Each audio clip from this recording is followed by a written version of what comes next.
আমরা অনেক সময় বিপদে পড়লে মানত করি, আল্লাহ তুমি আমাকে বিপদ থেকে উদ্ধার করলে টাকা দান করব, মানুষ খাওয়াবো, গরু ছাগল ইত্যাদি দিব। এটা কি আল্লাহর সাথে চুক্তি করা হয়ে যায় কিনা? ইসলামের ঠিক মানতের বিধান আছে কি? ইসলামে কি মানতের বিধান আছে কিনা? যদি থাকে তাহলে কিভাবে করবো? নবী করিম সাল্লাল্লাহু আলাইহি ওয়াসাল্লাম পরিষ্কারভাবে বলেছেন তোমরা মানত করবে না, কারণ মানত এটা আসলে তেমন কোনো কাজের কাজ না। এটা কি? ইন্নামা ইস্তাখরাজু মিনাল বখিল, মানতের বিহি মিনাল বখিল, মানতের মাধ্যমে বখিলের সম্পদ বাইর হয়। বখিল ডাইরেক্ট দান করতে চায় না, বলে আগে আল্লাহ আমার ছেলেটাকে সুস্থ করেন, ছেলেটার রেজাল্ট ভালো করে দেন, আমার বিপদটা দূর করেন, তারপর আমি এটা দেব। সে ডাইরেক্ট দিতে চায় না, আল্লাহকে শর্ত দিয়ে দেয়। তো বখিল কৃপণ, সে আগে দিতে চায় না, এজন্য সে আল্লাহর কাছ থেকে পেয়ে তারপরে দিবে বলে।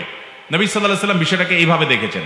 তবে এই হাদিসের আলোকে ওলামা ইকরামকেও মানত করাকে হারাম বলেন না, বলেন যেটা অনুত্তম কাজ, মানত ভালো জিনিস না। তাহলে ভালো জিনিস কোনটা?